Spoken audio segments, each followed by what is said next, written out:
Today on the Conscious Fertility Podcast, I have Dr. Edward Neal.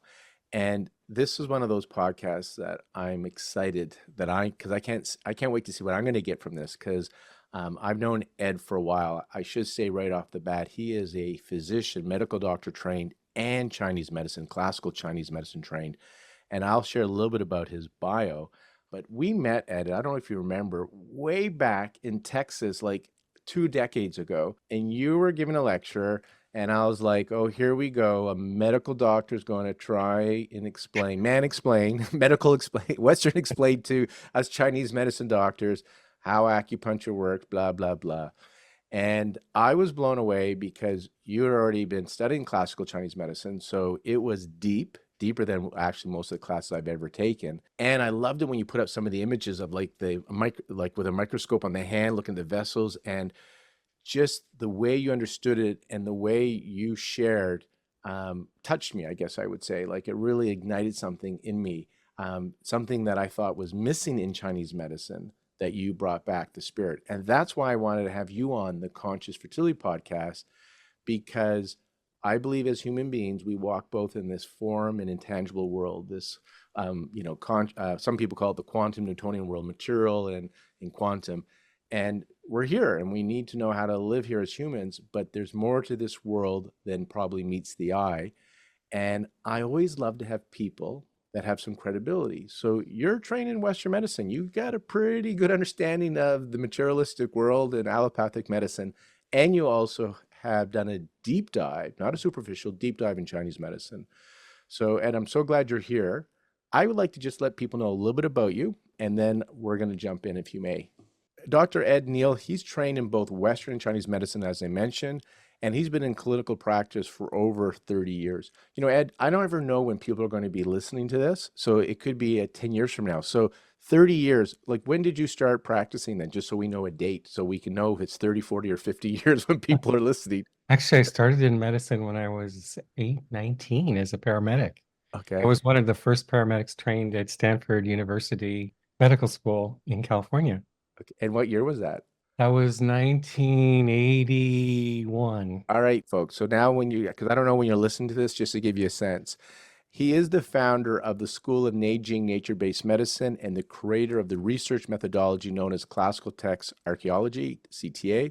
And in this role, he has served as a consultant to the World Health Organization and has been a visiting scholar in East Asian medicine at the University of California, San Diego Medical School. He is widely claimed as a global expert in Chinese medical texts, and he has a special proficiency in using these ancient practices in the aid of those with complex and serious health issues. So I'm so curious how you're incorporating acupuncture in as a healing modality. And working in this capacity, he has acted as a consultant to the World Health Organization and as a visiting scholar in East Asian medicine at the University of San Diego Medical School. Ed, welcome to the Conscious Fertility Podcast. Hi, it's great to be here with you today. So, Ed, we've had you do, and for our colleagues, for those that know Ed, I mean, you're so fortunate to hear him again. For those that are my colleagues that haven't heard Ed, I will let you know. We'll put in the show notes where you can contact him because he has his school, he has a program on healthy seminars. We have on-demand courses by Ed. He was part of the Healthy Horizon Symposium where he talked about the resonant universe, and he's in our community library. And then for those from the public, that's what this podcast is about, to introduce you to Ed and talk about consciousness. Ed, I'm just curious though, how did you get interested in Chinese medicine as a medical doctor? How did your life take this turn?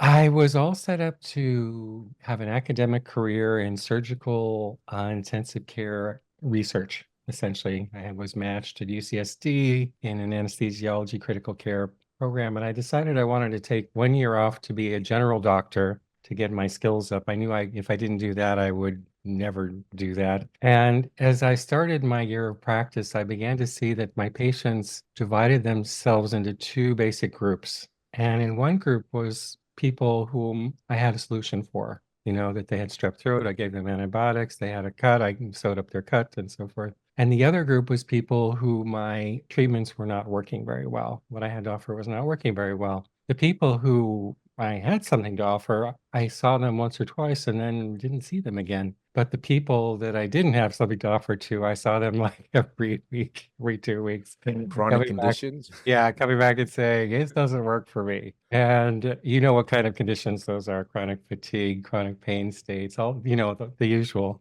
suspects. And I began to wonder, like, is there something else for these people? I was also working in a migrant health community clinic, and they didn't like Western medicine also. They had traditional sources of medicine. So I began to wonder if there was other answers for people. And I knew it probably wouldn't come from Western medicine at the moment, because if it would, it would have already done so. So I began to think, where can I look?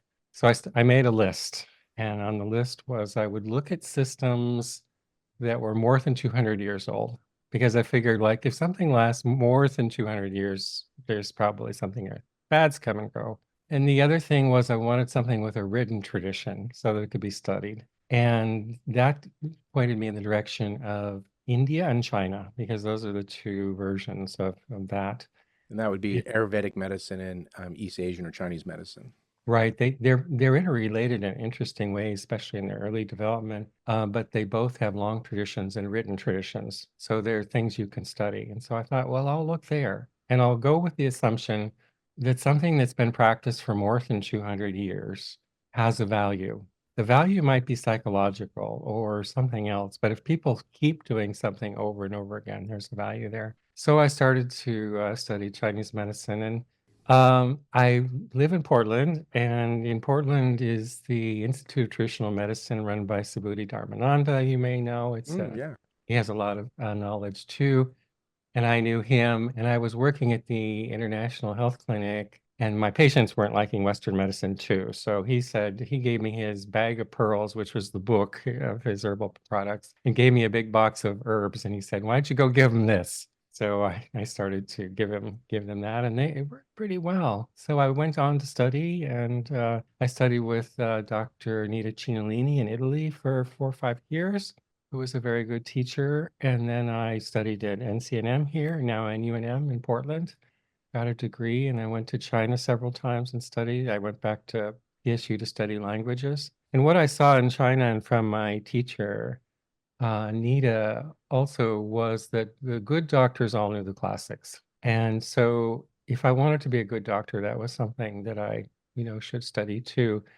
And I had come from medical school, so I had just spent years and years developing my skills as a physician, and I didn't want to go into something that was a protocol-based, something where I didn't understand it. It didn't feel good to me after all those years of study. So I knew that the classics was something important. We should just clarify, because there's textbooks that are more modern in Chinese medicine, and then there's classical textbooks that a lot of people later on dismiss because they were classics, but they have a resurgence now because there's a lot of truth in those books. Right. So they're the core books, a lot of them, written somewhere around 2000 years ago, plus or minus, by people who we don't even know who they are actually. But they set down all the core writings. And so they're very important. And I went back to school to study Chinese, and I started to translate them. And what I saw right away was they were confusing.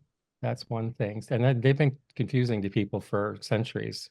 Smart people in China, people have been trying to figure these things out. They're written in an old grammar structure that's hard to translate, sometimes has multiple meanings and so forth.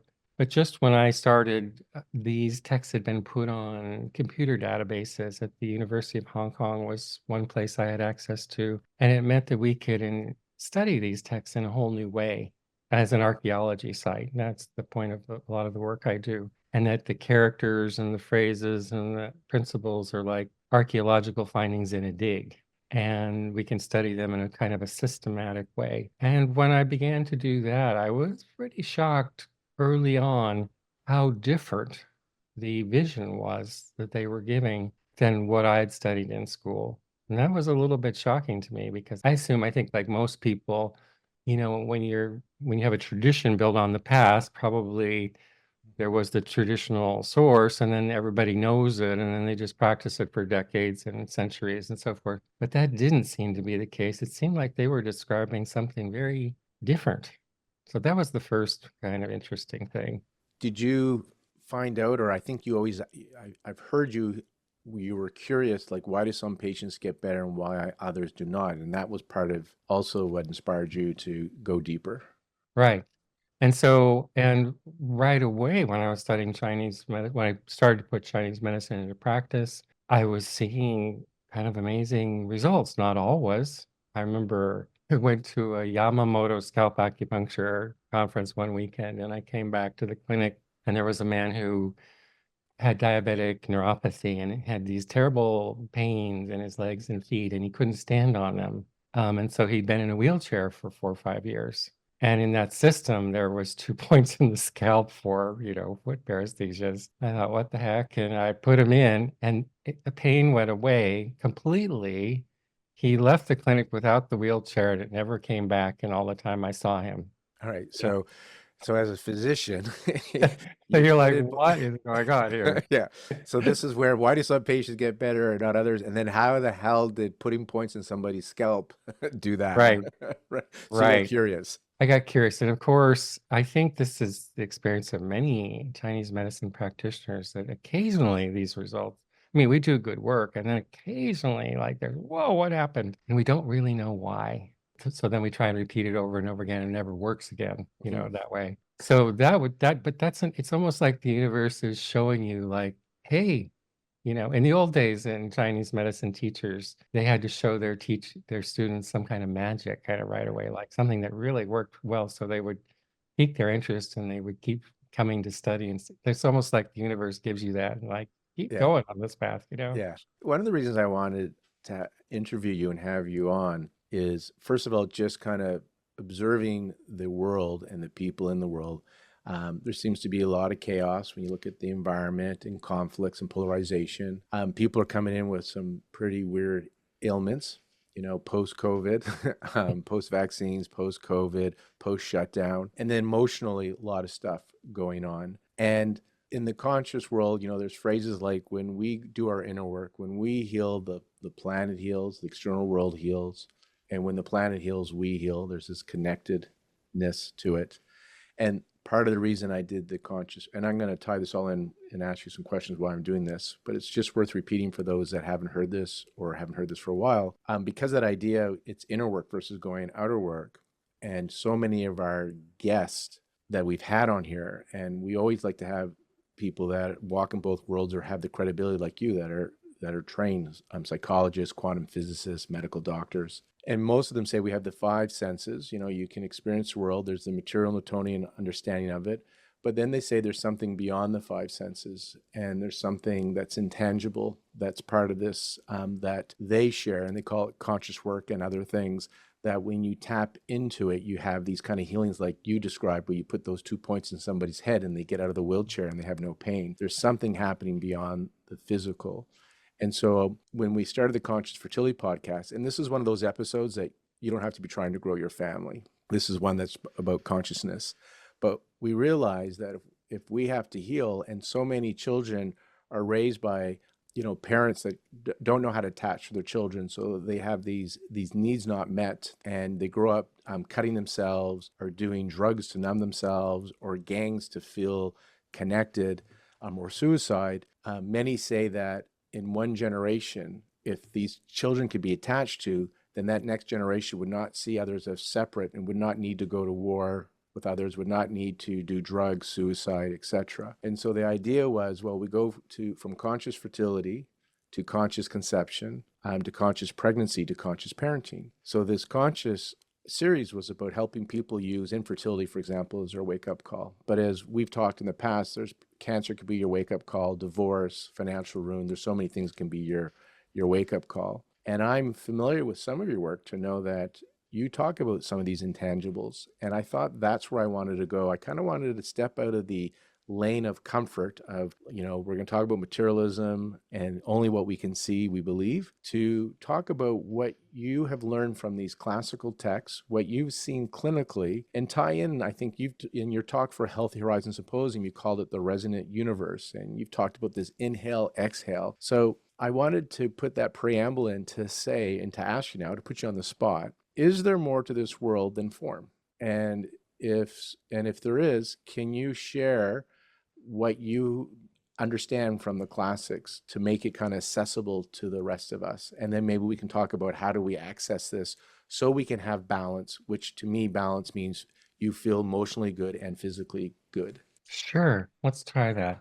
And these discussions right now, I think it helps if we put them in context a little bit. It's easy to zone right in on the problem, but I think especially now, context is really important. So we have ways to understand things. And one of the perspectives I have from studying the classics is that we're a very young species. That's the first thing. We tend to think of ourselves as the most advanced species on Earth, and we definitely have the best tools, and we have the internet, all that stuff. But if you look at what is a modern human, it really is only several thousand years old, and it starts with the advent of language, really written language.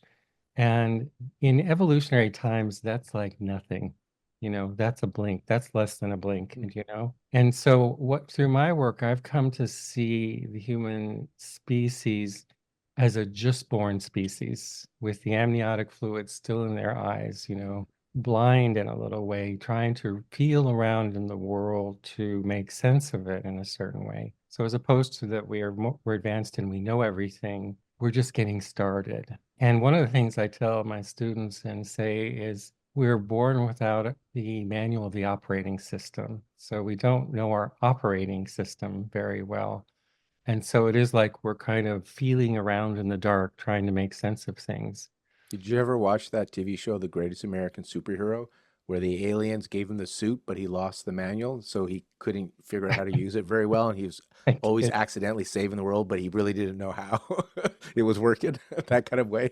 Like we're I didn't, but we're constantly tricked by our perceptions and misled by things that if we had more maturity about the way our brain operates, the way we operate, I think there's a developmental aspect. That gives me hope because there's so much room for improvement. And I also think compassion is very important when we look at the problems today. And one thing is we can say, well, people are just, they're not very good, and they're not in a certain way and they're confused and it's a mess.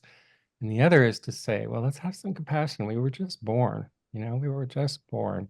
Here's what the Neijing, as I went into it, and my experience, by the way, of going to the Neijing and as a text archaeologist was walking into a cave, like there was the Nag Hammadi documents and the Dead Sea with the Dead Sea Scrolls, and the shepherd walked into the cave and there was all the pots with the scrolls in them, and he was like, ah, and that's how I feel and the information is so amazing that comes out of this text archaeology.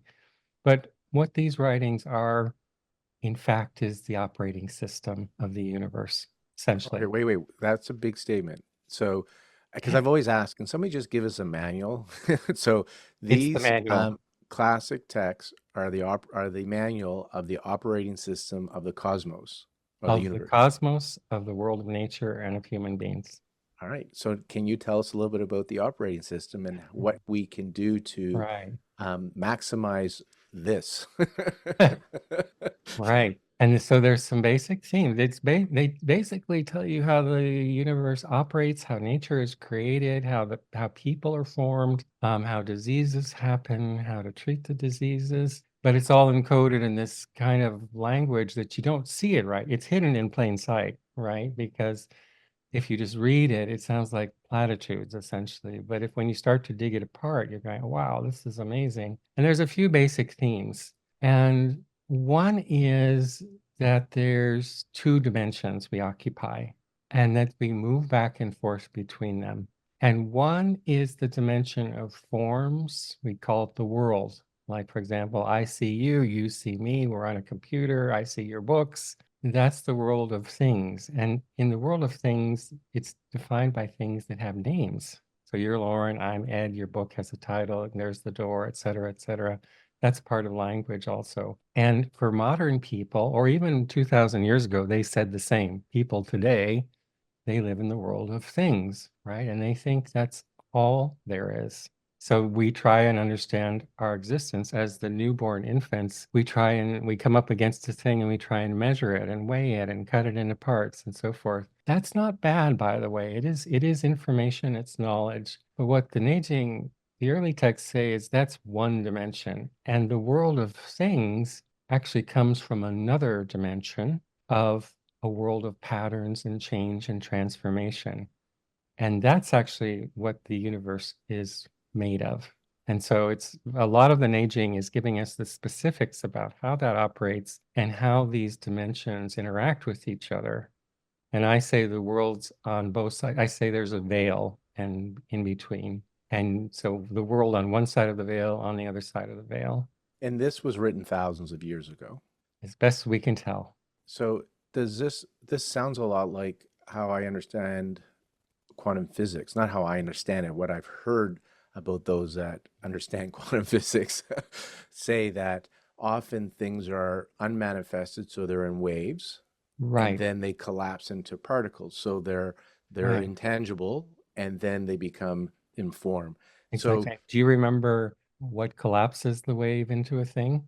yeah, awareness if you observe it, Right. It's the observation. And what's the observation? It's naming it. naming it. So, but It's so measuring it. okay, we'll unpack that a bit, but just modern science, that quantum physics, what? It's not 100 years old, right? How it's 1920s. okay. Okay, so it's 100 years old. It's validating and confirming what was written thousands of years ago. So what you I'm sharing that what Ed just said is not like a big leap, like, oh, this sounds like really cute, that there's a veil and there's kind of two dimensions, there's the intangible and form. This is what quantum physics has done in reproducible experiments. And one of the most amazing things reading these old texts is to read something written 2000 years ago and go, wow, that was just discovered like 10 years ago. Right, You yeah. know? Which is why I think it's good to go back to these manuals. And when we had the Healthy Horizon Symposium, the theme was building bridges between classical Chinese medicine, there's your expertise, biofield sciences, and consciousness and conscious healing. And the idea was so many of these researchers in biofield sciences, we wanted to introduce them to people like you in the classics to let them know that there's these textbooks that can tell them what they may want to study rather than fall upon it accidentally. Here's something that's been written. Now go confirm it or see if you can make sense of it. And Lauren, one thing is, as I always say, there's not many worlds, a Chinese medicine world and a Western medicine world, a modern science and an ancient science world. There's one world with different stories. Yeah. And each story, and we tend to fight over which story is right and wrong, which is kind of a waste and a time and a bit.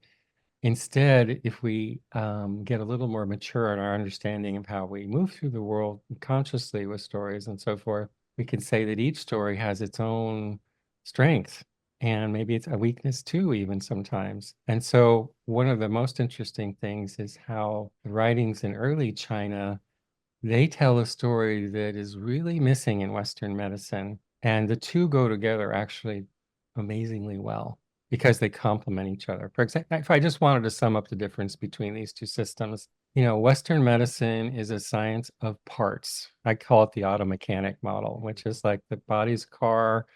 It's driving down the road of life. It has parts. The parts break down. The doctor replaces them so the car can get back on the road. That's kind of like, you can get back to work. Is that a bad story?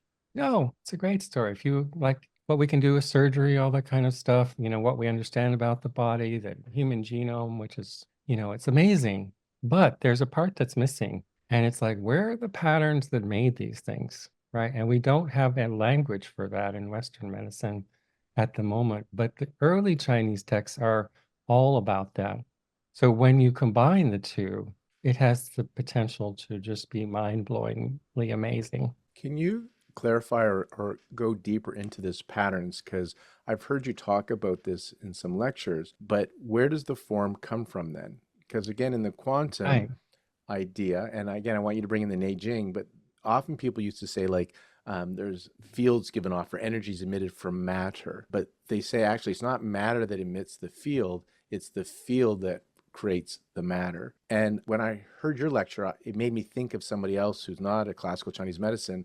There was some similarities because you talk about the intangible and then the forms, and you talk a lot about patterns. You tie it into nature, and you also tie it into health and disease. So, are you able to kind of share with us a little bit about this concept of patterns? Yeah, the how the forms are created, actually, that was a big it took several years of my research into the early texts in terms of their description. That was one of the kind of the milestone discoveries. And I got a hint about it from an engineer at Duke University called Adrian Bejan, who made something called the constructal law from a modern engineering academic perspective. And it's something about how the forms of nature, like a bird wing or a tree, create themselves in order to make the easiest circulation flowing through them as possible. So like that there's circulatory patterns moving through things, and that the forms form around the circulatory patterns, and they do it in a way to ease the circulation as much as possible. So when you look at a form,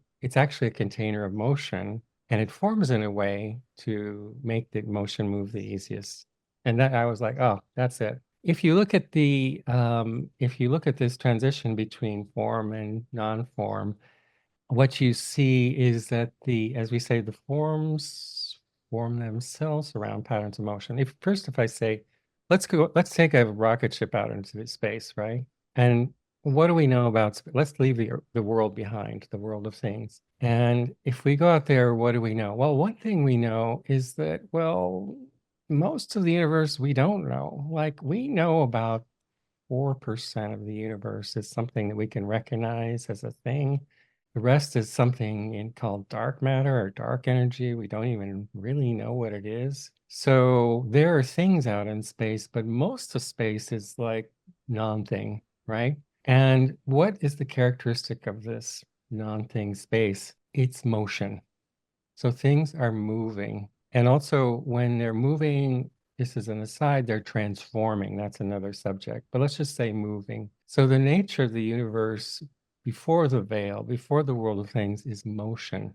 And so the Neijing is a manual about how that world moves. And it moves in very specific ways. But at the heart of that movement that generates everything in the universe is a heartbeat, which means a tendency of the universe to move back and forth in cyclical ways. That's the base motion. And we call that breath, just to kind of give it a shorthand version. If you look at that world out there in space, I mean, there's several different options for it. It could be chaotic and random. It could be still, not moving. The movement could be linear, where everything goes off in one direction and never sees each other again. But it turns out in the heart of the beat of the cosmos, apparently there's a heartbeat, which is motion. And motion means something moving out from a root, expanding out into space, coming back to a root, back and forth in many different permutations and ways. And these are all intangible to us, so we don't see them. Then when that motion slows down, things start to appear. So when we see forms, it's a slowing down or a condensing of motion. And for example, I'm looking at my iMac here, and it looks very solid to me, and I can knock on it. I know from quantum mechanics that's not really true, that it's actually formed by clouds of resonance and so forth.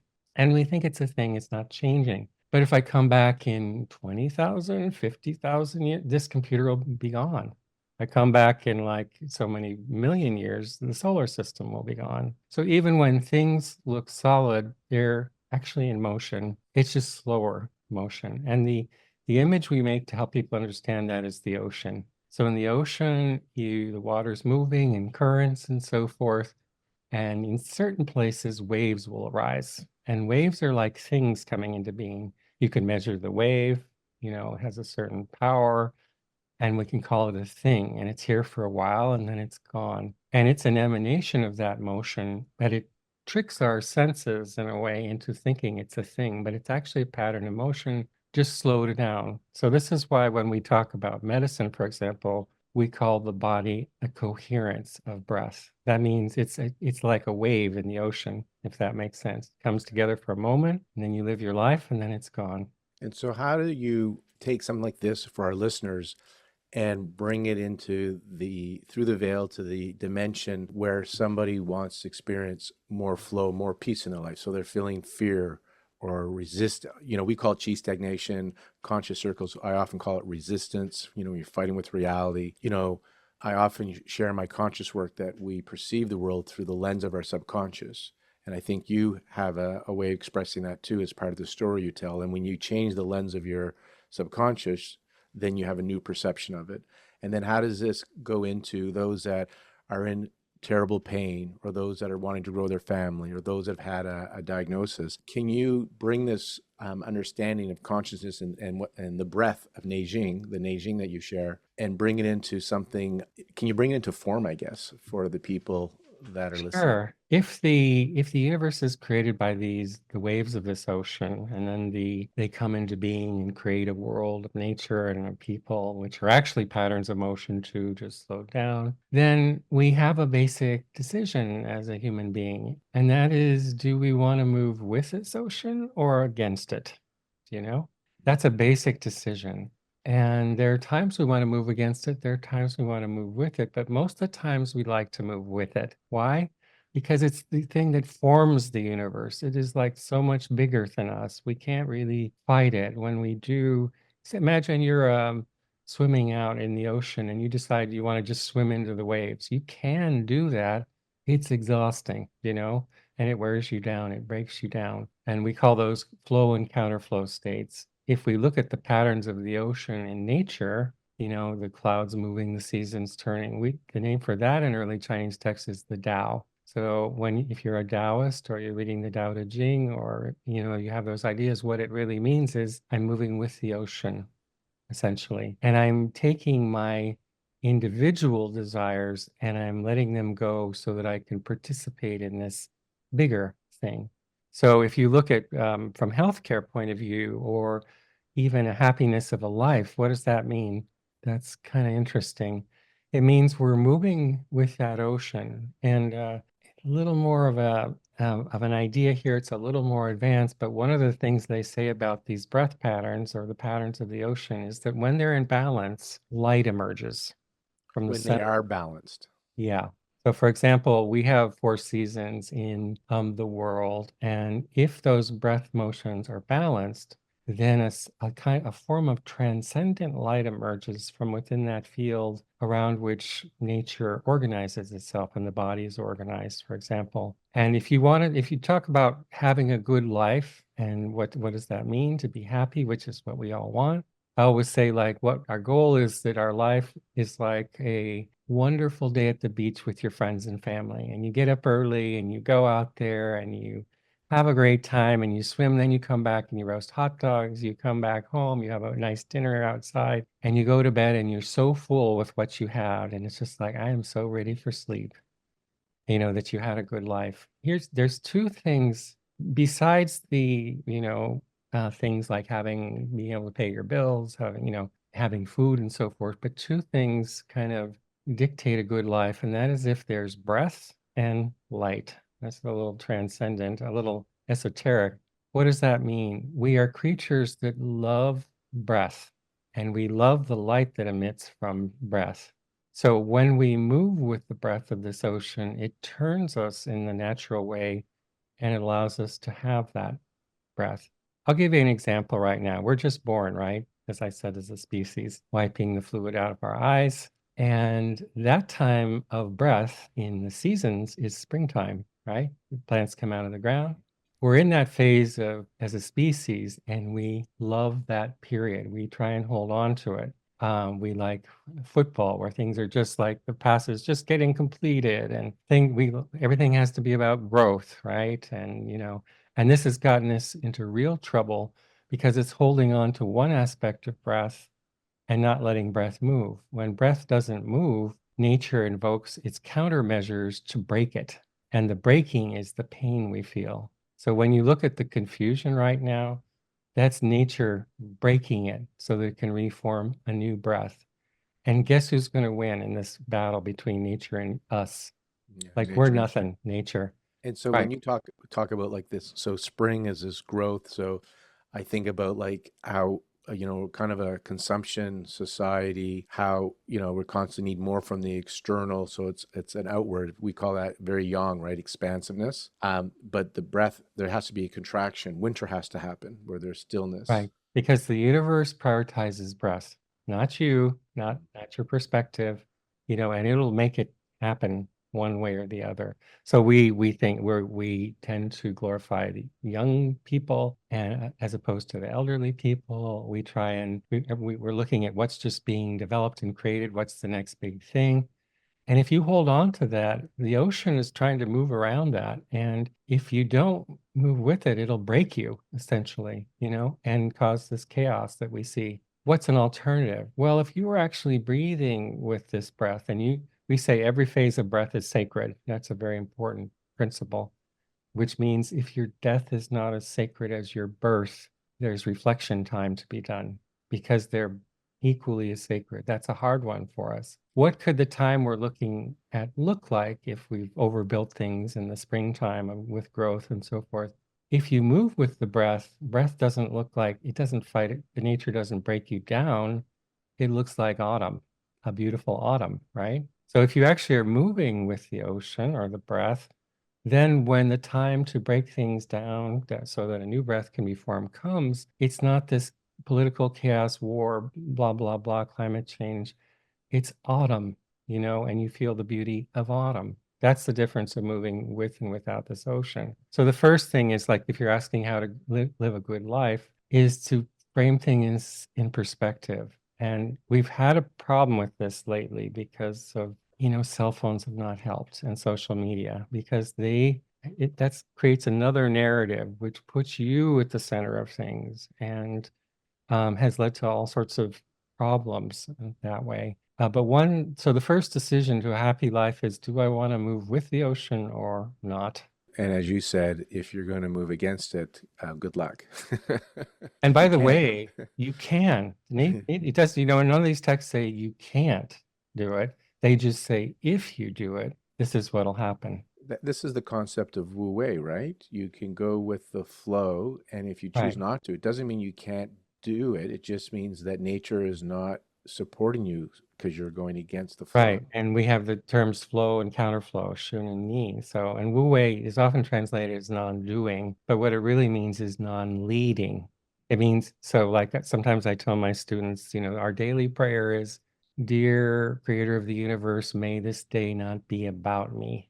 And what that means is not about my individual desires and things I want to lead the universe around with. The counterpart to that is what I call, which is a goal of, I think, for us in our lives and for our patients' lives too, is to come to live an immersive life. And what does that mean? Like, one life is I'm in my stories, my cell phone, it's about Lauren and Ed and, blah, blah, blah. And that's really kind of the least powerful thing about us, or the least, rich thing about us. It's our small self in a certain way. Or as I sometimes give the example, it's like you're in a rowboat in the ocean and you think you're the captain of the rowboat. You can't see over the sides, and you think the world is in the rowboat and you're the captain and it's amazing, but you don't see like everything that's around you moving you, right? So an immersive life means that we move from trying to have individual stories and lead things, and we co-participate in the universe. What does that mean? We say that a human body, you and I, are manifestations of the universe recreating itself upon its original design. That means, and we say, like, it's not like we're like nature, we are nature. And that means that moving to an immersive, co-participatory experience means getting up in the world and saying, well, my little story about Ed is not so important, but wow, look at the stars. I was made by the same thing. The atoms in my body were made in a sun. The water in my body came from the solar, system, all those things like that. And that's a much deeper way. And then I'm going to be moving with this ocean in my life. To shift a little bit on that topic, but still related, we were talking about the intangible of form, or unmanifested to manifested, and you mentioned this veil. I've heard you talk about practitioners are like time doctors, or what was the primary, somewhere around the primary role of healers, I think. Can you go into that a little bit? I'm curious what you meant by that. What's the role of a healer, and somehow we were time travelers. And I don't remember. I think the Neijing describes the universe that's multidimensional. I'll say that. And what I mean by So Marvel got it right. right, Marvel got it right. Multidimensional means different qualities of space and time. And that means that, like for example, the world before the world of forms is a quality of space and time. The world of forms is a quality of space and time. The life experience of a redwood tree, how it moves through space and time is different than a hummingbird and so forth like that. In terms of the role of the healer or the doctor, so this is very interesting. In the Neijing, they talk about higher levels order of healing and common level. And common level means attending to the world of form. It means if your elbow's red, we put a poultice on it. We give you an anti-inflammatory. That's the common way. It means the world of form. The higher way means you understand the patterns that created the inflamed elbow and you create a treatment from that basis. And that's the higher way. And I'm gonna. It wasn't time traveler. You used the word time sickness. Sorry, that's what I Oh, heard you say.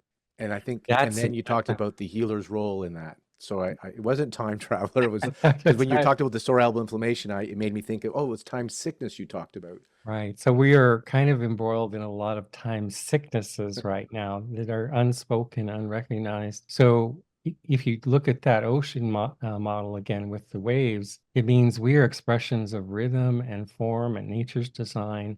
And that rhythm is key to our coherence and our experience of breath and light. And when you upset that rhythm, for example, with climate change and so forth, it upsets us in a very deep way. And so this is something in clinical practice was not so much of an issue 30 years ago, 20 years ago, but has really become a problem in the last 15, 20 years or so. The people's rhythms are just off.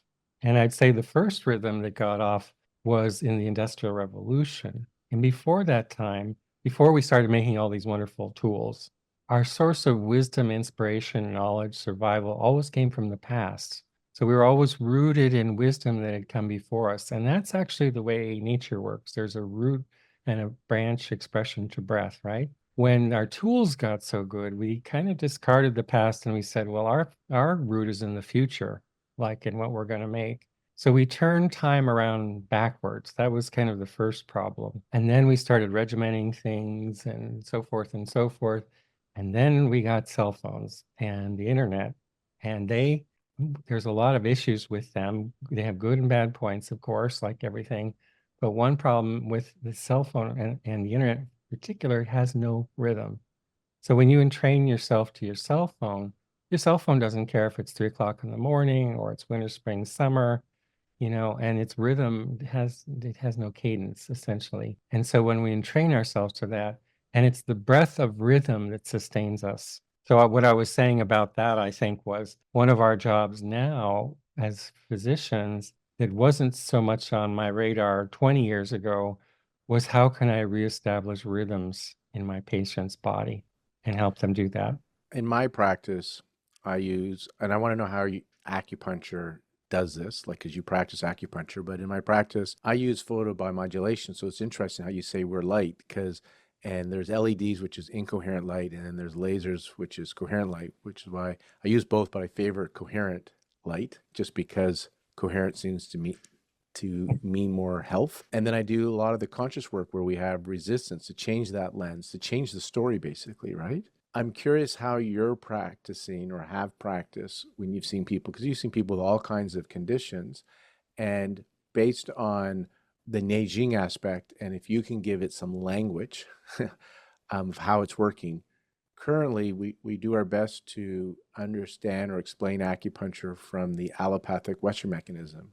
Increases blood flow, can regulate inflammation, it can increase endorphins. I'm just wondering how you can bring that into the Neijing and into this conscious talk of the intangible as well. Like, is putting a needle in helping us go through the veil to the intangibles? Is it helping us? Are we working on the preform, as you mentioned, the intangible? So that's kind of and then how do we know? That's a good question. So this was also took some time in the text archaeology to sort this all out. But when you start looking at these two worlds, by the way, these two worlds are not separate. they're emanations of the same thing. One just has names and it has things, which are slowed down patterns of motion, and the other one, that tangibility gets lost. They're simultaneous, right? They're beyond space and time in a Right. sense. So they're not like Tao Te Ching chapter 1 says, there's two worlds, one with words and one without, and they come from the same place, essentially. Can I ask you a question? Because this is how my brain has come Yeah. to understand this of living in both worlds. You know those, I don't know what they're called, but those images where it looks like a vase or it's two faces, Hmm. right? So once you see it, you can't unsee it. Going back to that, things only manifest once you observe it. You can only see one at a time, though. So you either you know they're both there, but you're either noticing it's a vase or you're noticing it's two faces. So my experience is sometimes I'm like chopping wood, carrying water. I'm living in this world. I'm in the material world, and then sometimes I'm able to slow down and get to a place where I feel like I'm not. I'm tapping into something else, and it's where I'm putting my consciousness. That's kind of my immature, basic understanding at this point in time that they don't conflict. It's just where am I putting my attention at the moment? Right. I'd say that's true. You can live more in the world of form or more in the world of patterns. And we have to be a little careful with the word like consciousness because it's one of those words, as soon as we say it, we all feel like we know what we're talking about. But then We if we don't. really break it down, we don't. From my perspective as an Neijing translator, because the universe is, first of all, let's say it's highly intelligent. And what do I mean by that? Like a cloud knows exactly how to move in perfection with the space and the field that it's in, right? It's not just a random dumb cloud. It has this high, what I call circulatory intelligence, meaning it's constantly adjusting itself into the field and so forth. But we wouldn't call that consciousness. And most of the time, what I see is when people are talking about consciousness, they're talking about self-referential awareness. And that means, does the cloud know it's a thing, right? And the answer is no.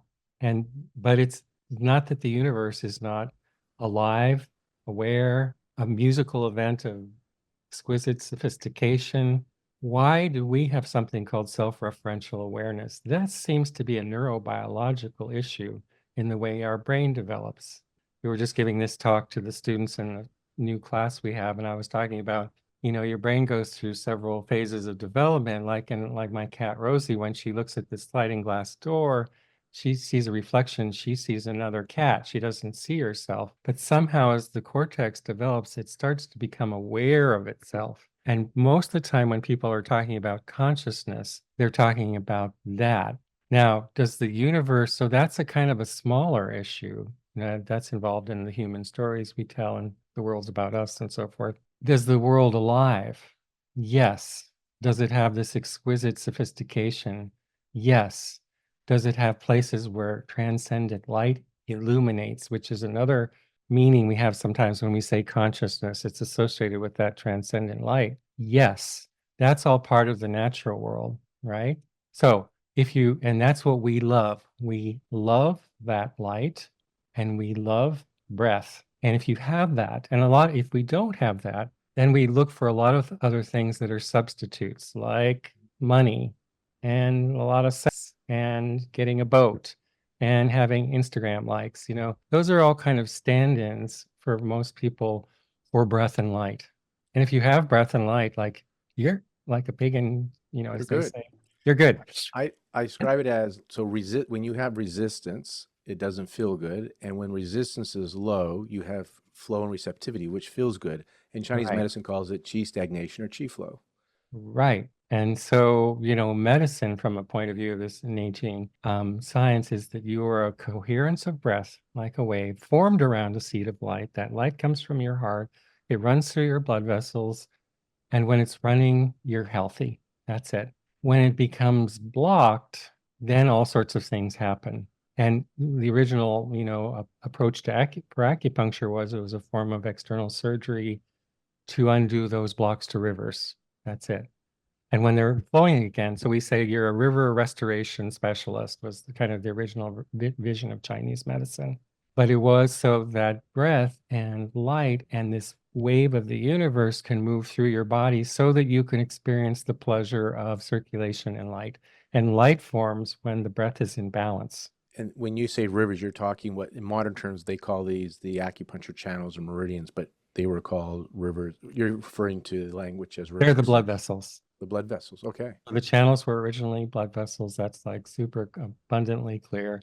And then they carry this circulation of the ocean and the light that emanates from the heart. And they circulate around and they change with the seasons and the day. And they help your body in tune that the breath of the ocean that surrounds you in a certain way, you might say.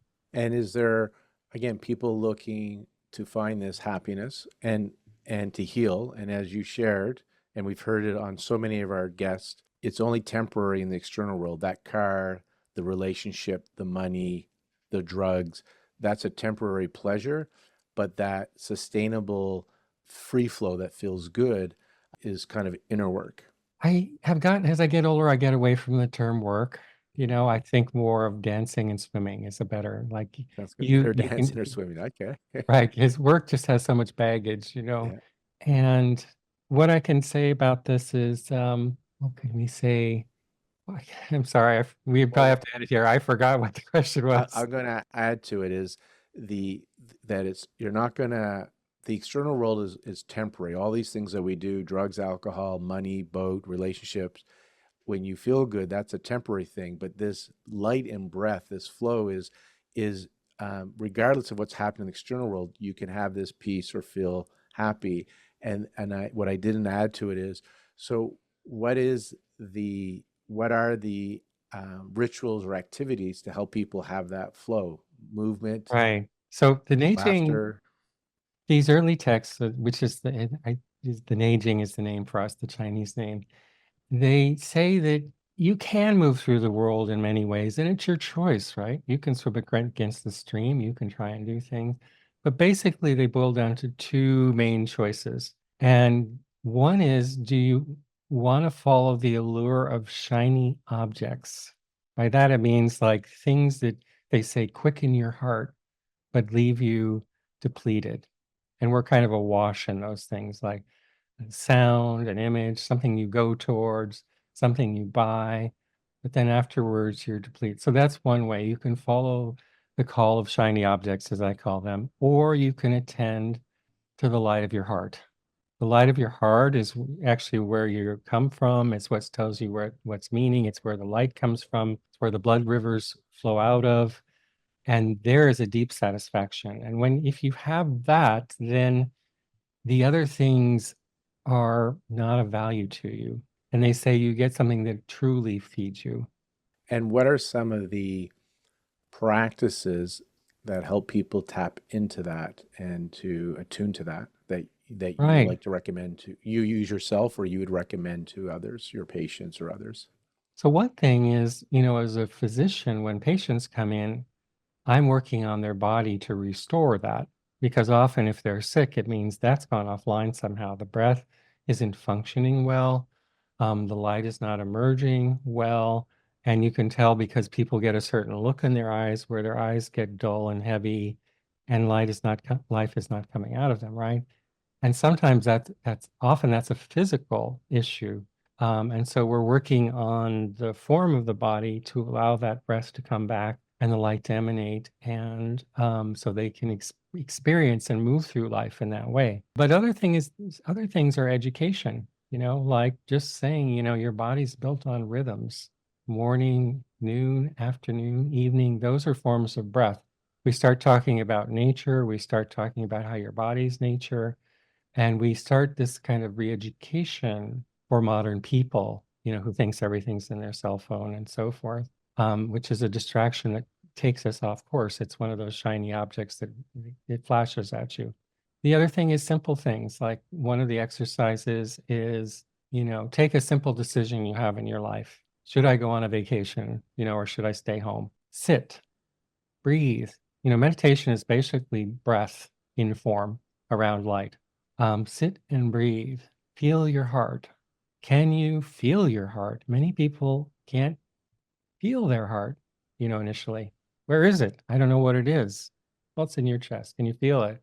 Imagine that there's a light emanating from your heart. This is how we make decisions in a deeper way. Hold that question should I go on vacation or not? Which one resonates more with the light of your heart? Follow that, see what happens. And there's practices to help you find that stillness or get quiet, as Ed was sharing, to feel your heart. And I like using certain breath techniques, to engage the parasympathetic. So to train the body to be calm, get into that alpha brainwaves, parasympathetic. Body scans, guided meditations. You did a really nice guided meditation at the Healthy Horizon Symposium that we did. These are ways to help the body get quiet, so it's easier to hear or sense, I should say, Right. these But parts of yourself.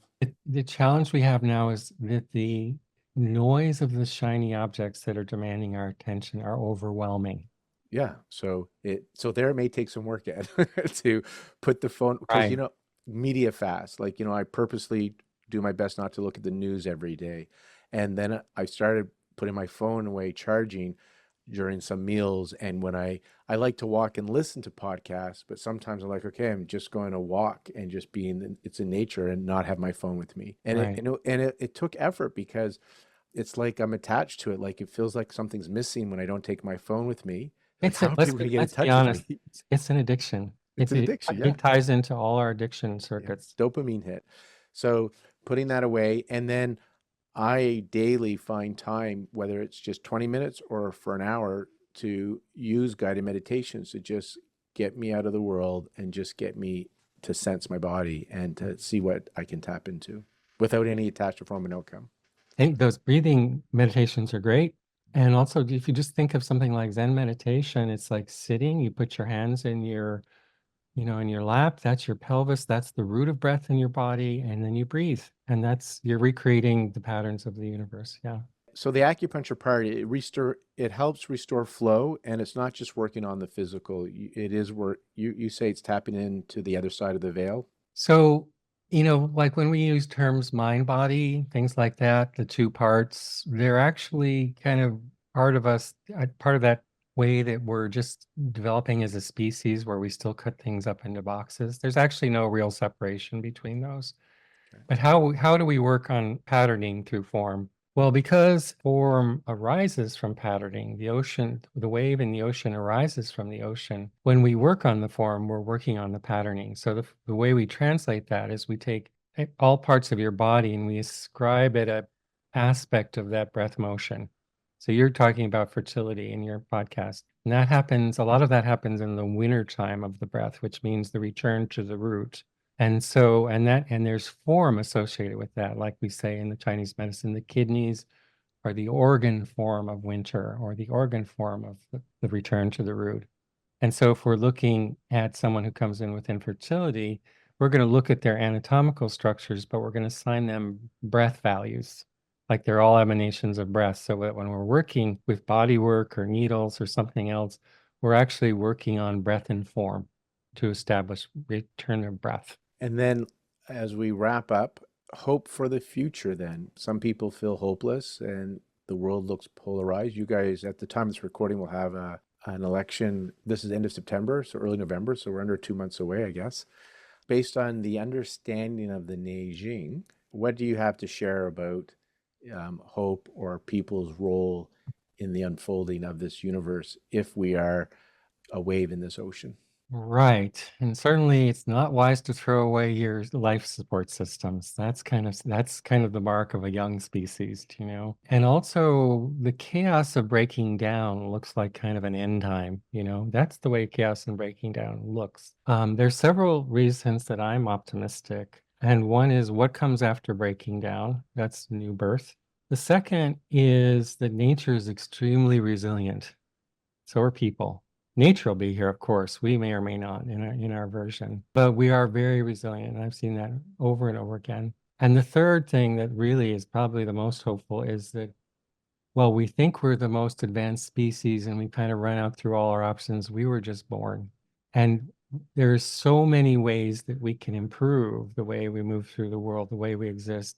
We're like at 1/10 of 1% of our potential right now as a species. And so there's these things that we haven't even discovered or thought about yet, that are just around the corner, and there's so much room for improvement. And that's one thing that keeps me more on the optimistic side. And you said that nature's resilient, and so are humans, and nature will survive, whether and humans maybe not in this form. So, do you also subscribe to this idea, or are you in the Neijing, that this form is not us, and there's more to us in this form? And even though we are born, Dr. Yap Vanderwall, who's an embryologist, an episode on our podcast, through studying embryology, he became very spiritual because he realized two cells came together, egg and sperm, and it made a new body. It wasn't 1 + 1 = 2. It equaled one, and he saw that the early development of the embryo, there was movement. So it made me think, and without the movement, there would be no embryo development. And there's some type of organizing energy that's doing this movement and causes this to grow. Without that organizing energy, it's just cells, there's form, there's no life. So he said our first birth is out of the placenta. So it's a birth death. You're born out of the placenta. And then your next birth is when you die. It's another birth into another dimension. Does Neijing talk about that, or do you subscribe to this idea that if this Yeah, planet it does does. not, if the human form isn't here, but there's something else that's still here? And a lot of this, some of this goes back to the idea of self-referential awareness, where we somehow all of a sudden, and it goes back to things like the story of Adam and Eve, they were living in the garden, they bit the apple of the tree of knowledge, and they became aware of themselves. And then all the problems started, right? Before that, the tree in my garden, my cat, the hummingbird, they're living an immersive existence, right? In a different way. So we are emanations of that ocean of the universe recreating itself upon its original design. Part of that design is that that people get brains and they become aware of themselves. But that's also just an emanation of the wave too. And all the things where we talk about mind, body, and life and death and this and that, that's part of the limitations of how we operate at the moment as people, versus the way the universe operates. So like What's that limitation that you're talking about, that we're so primitive, we have this sense that we're this form is trying, us? we're kind of crawling around on the floor trying to sort it out without the manual, right? Right. But if you step back, it's like, where were you before you were born? Well, you were that breath of the cosmos, and then you incarnated into your mother's womb, and that is a form of breath, right? And then you were born and you took your first breath and you crossed the veil into the world of things and people and tried to make sense of it. And then when you die, you pass back through the veil into that pattern of motion. But all these distinctions are really more issues about the limitations in our thinking at the moment than the way the universe actually operates. And so we'll close with Einstein's quote, which I think summarizes what you just said. We can't solve the problems of the world with the same level of thinking that we created them with. So there's going to be an evolution. There's the hopefulness that we're evolving, and what looks like chaos and destruction could be the inhale, right? And then out of that comes another exhale. It's the other way around. It's the chaos is the exhale. The chaos. Oh, this real. So explain. Sorry, I want the chaos is the exhale, like the Big Bang, the exhale. I When think you of going out as exhale. when the morning rises Yeah, and nature inhales, it yeah, creates order yeah. and structure. And when it exhales, structure is broken down so that a new embryo breath can be formed. All right. So, and you sense that we're in that destruction Uh, aspect. we are definitely there, and we're there because we've been holding on, clinging for dear life to the springtime Hmm. side of breath, and nature is breaking us down.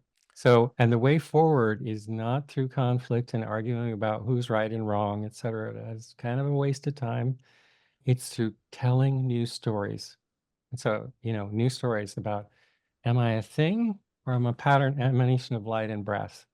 Or am I both? The power of change comes through collective storytelling. I like this part because I want to direct people to this new storytelling, because you said that's that Einstein quote, a new level of thinking, a new level of storytelling. And so on our podcast, we have multiple experts talking about the new storytelling, right? Of how to tell a new story. And Ed, you have a place for practitioners to go to really bring this style into their practice and for their own personal. What is your podcast and what is the educational website you have? And I'll also put that in the show notes with your healthy seminars, on demand courses, the Healthy Horizons Symposium lecture, and the community library that you have, lots of lectures. I'll put that link there. But where do they go to find you? And what is your podcast? Our podcast is the Apricot Grove.